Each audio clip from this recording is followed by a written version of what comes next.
everyone, Assalamu alaikum warahmatullahi wabarakatuh. I hope you all are fine. Now, आज हम start करेंगे exercise 3.5 में और क्वेश्चन नंबर 7। देखते हैं क्वेश्चन नंबर 7 क्या लिखा है। The product of three consecutive numbers is always divisible by 6। क्या कहा है? The product of three consecutive numbers क्या होते हैं? जो लगातार नंबर होते हैं, जैसे कि 1 2 3 4 5 या 4 5 6 7 8, ये क्या है? कॉन्सिक्यूटिव नंबर्स हैं, यानी लगातार, उनमें कोई दूसरा नंबर ऐड ना हो। ठीक है, तो कॉन्सिक्यूटिव नंबर्स बोले इसने, the product of three consecutive numbers is always divisible by 6।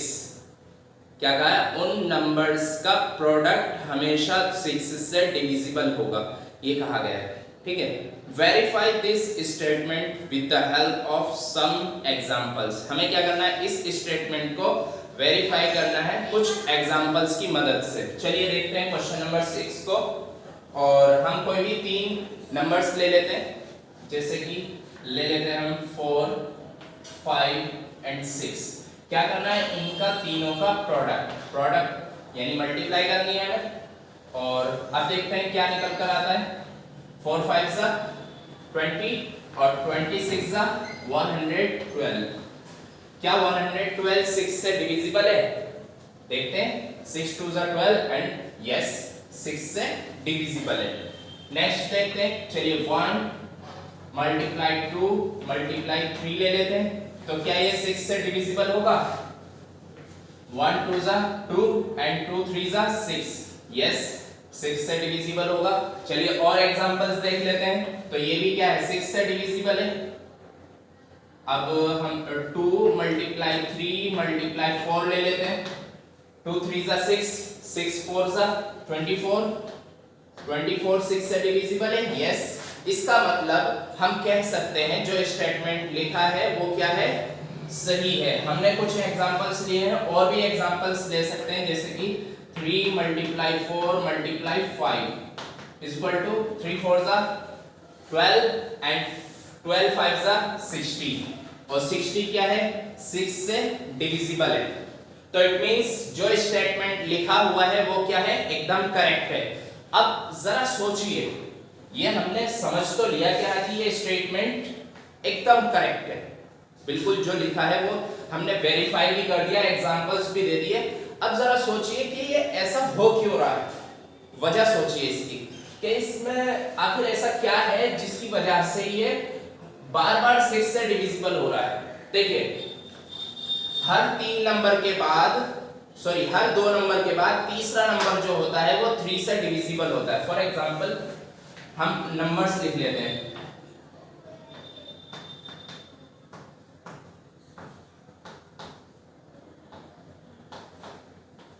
देखिए, ये 3 से डिविजिबल, ये 3 से, ये 3 से, ये 3 से डिविजिबल। ठीक है, ये सभी क्या है? 3 से डिविजिबल है, जिन पर मैंने सर्कल किया है। ठीक है, तो अब देखिए यहां पर भी हर एक में ये 3 से डिविजिबल है, ये आपका 3 से डिविजिबल है, ये 3 से डिविजिबल है, और ये 3 से डिविजिबल है। यानी कि जहां भी हम नंबर्स लिखेंगे, 3 कॉन्सेक्यूटिव नंबर्स में एक नंबर जरूर 3 से डिविजिबल होगा। ठीक है, पहली चीज तो यह हमें मिल गई इसकी वजह।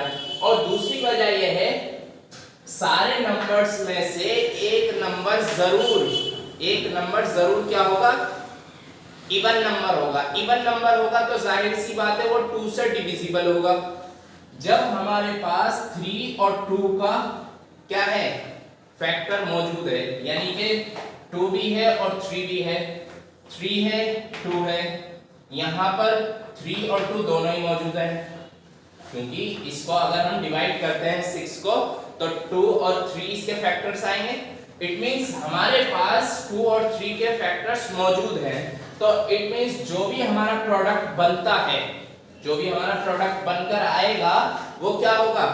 हमेशा 6 से डिविजिबल होगा। उसकी वजह मैं आपको बता चुका हूं, 3 तो होता ही है, क्योंकि हर तीसरे नंबर पर क्या होता है? 3 से डिविजिबल नंबर होता है हर तीसरे नंबर पर। और आपका एक नंबर जरूर इवन होगा, और इवन नंबर होगा तो वो 2 से डिविजिबल होगा। जब हमारे पास दोनों चीजें मौजूद हैं, यानी 2 और 3 से डिविजिबल होने का हमारे पास पूरा सबूत है तो हम कह सकते हैं वो 6 से भी डिविजिबल होगा। आई थिंक आपको समझ में आ गई होगी बात। वैसे तो हमें ये ना तो सर्कल लगाने हैं और ना ही ये चीज लिखनी है, सिर्फ ये लिखना है। हमें एग्जांपल्स देने थे और हमें ये बताना था कि हाँ जी ये स्टेटमेंट एकदम ट्रू है। मैंने आपको एक्स्ट्रा समझाया है, वो क्या समझाया है कि ये आखिर क्यों हो रहा है। इसमें y नहीं लिखा है क्वेश्चन में, अगर y लिखा होता तो हम करते इस बात को, लेकिन सिर्फ हमें यही लिखना था और ये नहीं लिखना था। ठीक है, ये नहीं लिखना था और इन नंबर्स पर आपको सर्कल नहीं लगाने। ठीक है, यही आपका आंसर है 7 का। चलिए करते हैं अब next question, question number 8। Question number 8 में लिखा है the sum of two consecutive odd numbers is divisible by 4. Verify this statement with the help of some examples. Same condition है इसमें, सिर्फ थोड़ा सा चेंज है। चेंज क्या है? the sum of two consecutive odd numbers, 2 है और कौन से हैं? odd numbers हैं। अब यहाँ पर हमारे consecutive numbers क्या रहेंगे? पहली बात तो odd कहा है, मान लीजिए हमने 3 ले लिया, पहला odd ले लिया, तो अब 3 के बाद consecutive क्या है? 4 है, लेकिन 4 हमें लेना नहीं है क्योंकि वो even है। और फिर क्या लेंगे हम? 5। ठीक है, और इसने कहा है सम, यहाँ पर प्रोडक्ट की बात नहीं की है, यहाँ पर सम की बात की है। The sum of two consecutive odd numbers is divisible by 4. हमें क्या प्रूफ करना है कि consecutive numbers का जो सम होगा वो कितना होगा? 8 होगा, और 8 क्या है? 4 से डिविजिबल है। ठीक है, इसी तरह और एग्जांपल्स ले लेते हैं, जैसे कि हम ले लेते हैं 5 + 7 = कितना हुआ? 12, और 12 क्या है? 4 से डिविजिबल है। इसी तरह और भी कोई एग्जांपल ले लेते हैं, 9 + 11 = कितना हुआ? 20, और 20 क्या है? 4 से डिविजिबल है। याद रखिएगा सिर्फ हमें ऑड नंबर्स लेने हैं और वो भी कंसेक्यूटिव होने चाहिए। ऐसा नहीं कर सकते हम कि जी 5 के साथ हमने 9 ले लिया, ऐसा नहीं करेंगे हम। ठीक है, कंसेक्यूटिव नंबर्स लेने हैं और ऑड नंबर्स लेने हैं। ऑड नंबर्स हैं ये भी ऑड नंबर्स हैं, ये भी ऑड नंबर्स हैं, और ये कंसेक्यूटिव भी हैं, क्योंकि 3 के बाद 4 आता है, 4 जबकि हमारा इवन होता है, इसलिए हम उसको कंसेक्यूटिव नहीं मानेंगे। क्या मानेंगे? 5 को कंसेक्यूटिव मानेंगे। ठीक है, चलिए इसी तरह ये हमारा नेक्स्ट, ये नेक्स्ट, इस तरह से और भी बहुत सारे एग्जांपल्स दे सकते हैं हम। 3 काफी है हमारे लिए। चलिए नेक्स्ट क्वेश्चन देखते हैं, क्वेश्चन नंबर 9। क्वेश्चन नंबर 9 में लिखा है in which of the following expressions prime factorization has been done। तो इसमें पूछा है जो फैक्टर्स दिए हुए हैं हमारे पास, इनमें से कौन से फैक्टर को हम कह सकते हैं कि उसका प्राइम फैक्टराइजेशन हो चुका है, यानी डन हो चुका है। ठीक है, तो हैज बीन डन। तो हमारे पास क्वेश्चन 9 का पहला ऑप्शन है, यानी ए है, 24 = 2 × 3 × 4। देखिए हम इस तरीके से भी करके देख सकते हैं कि भाई 24 के फैक्टर्स करेंगे हम, 2 और 2 के बाद इस तरफ आएगा 12। ठीक है, और 12 के जब फैक्टर्स करेंगे तो 2 और 6, और जब 6 के फैक्टर्स करेंगे तो 2 और 3। ठीक है, तो ये हमारे फैक्टर्स होने चाहिए थे, जबकि यहाँ पर क्या है? 4 है, और हम देख सकते हैं 4 क्या है? प्राइम नंबर नहीं है, यानी हमारे नंबर्स जो आएंगे, प्राइम फैक्टराइजेशन का ही मीनिंग ये है कि हमारे सारे के सारे नंबर क्या होंगे? यहाँ पर प्राइम नंबर होंगे। अगर हमारा एक भी क्या है? कंपोजिट नंबर नजर आता है तो वो हमारा प्राइम फैक्टराइजेशन नहीं हुआ है अभी तक।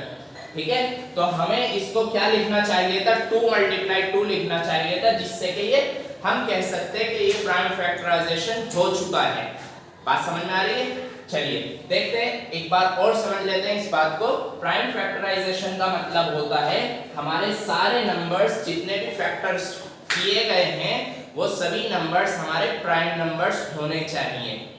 अगर वो प्राइम नंबर्स नहीं है, इट मींस हमारा प्राइम फैक्टराइजेशन नहीं हुआ है।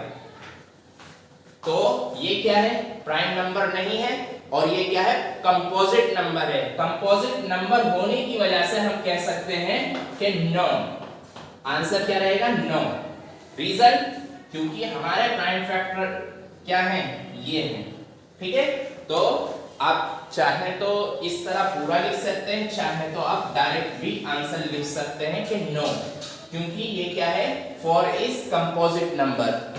आप इस तरह लिख सकते हैं, for is a composite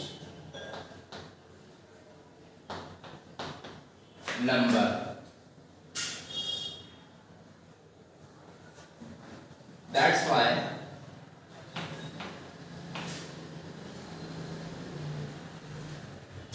prime factor, sorry इतना ना लिखिए, बस आप छोटा सा लिख दीजिए नो, और कुछ मत लिखिए। Four is a composite number, so answer is no. No, ठीक है, तो ये हमारा आंसर हो सकता है। इसी तरह हम नेक्स्ट क्वेश्चन देखते हैं। Question B. क्वेश्चन बी क्या है, क्वेश्चन बी है हमारे पास 56 is equal to 7 into 7 into 7 into 2 into 2। ठीक, तो ये हमारे पास 56 के फैक्टर्स हैं। क्या इनमें से एक भी नंबर कंपोजिट नंबर है? नहीं, सभी नंबर्स क्या हैं, प्राइम नंबर्स हैं। तो हमें कुछ करने की जरूरत नहीं है, हम कह सकते हैं कि ये कंपोजिट नंबर्स हैं, सॉरी प्राइम नंबर्स हैं, तो हम कह सकते हैं prime factorization has done.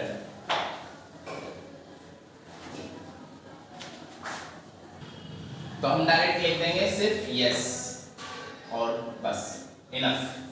Next देखते हैं क्वेश्चन नंबर बी के बाद क्वेश्चन नंबर सी। सी में देखते हैं, सी में क्या है, 70 is equal to 2 into 5 into 7।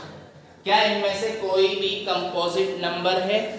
नहीं, सभी क्या है, प्राइम नंबर्स हैं। तो हम डायरेक्ट लिख सकते हैं यस। ये क्या है,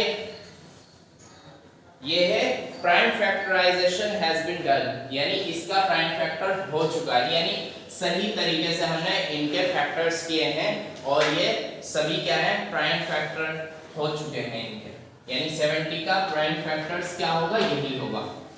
ठीक, चलिए नेक्स्ट आपका डी है, और डी को आपको क्या करना है, डी को लिखना है 54 इज इक्वल टू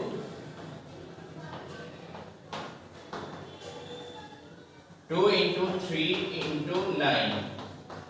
क्या इसका प्राइम फैक्टराइजेशन हो चुका है या नहीं हो चुका है, बताइए। नहीं हुआ, क्यों? क्योंकि 9 क्या है, हमारा कंपोजिट नंबर है। कंपोजिट नंबर होने की वजह से इसका प्राइम फैक्टराइजेशन नहीं हुआ है, इसलिए हम आंसर लिखेंगे नो। ये हमारा प्राइम नंबर है, ये हमारा प्राइम नंबर है, बट ये क्या है, कंपोजिट नंबर है, तो इट मींस इसका प्राइम फैक्टराइजेशन नहीं हुआ है। आप कर भी देख सकते हैं, 54 के जब फैक्टर्स करेंगे तो क्या होगा, 2 इंटू 27, ठीक है, और जब 27 के फैक्टर करेंगे तो 3 इंटू 9, और फिर 9 के भी क्या होंगे, फैक्टर्स होंगे 3 इंटू 3। तो हमारे प्राइम फैक्टराइजेशन के बाद नंबर्स क्या आएंगे, 2 इंटू 3 इंटू 3 इंटू 3, यानी कि 9 की जगह पर क्या आना चाहिए था, 3 इंटू 3 आना चाहिए था। आई होप आपके समझ में आ गए होंगे और हमारे क्वेश्चन 9 कंप्लीट हो चुका है। ठीक है, और अब हम मिलेंगे नेक्स्ट वीडियो में। चलते हैं, अस्सलाम वालेकुम।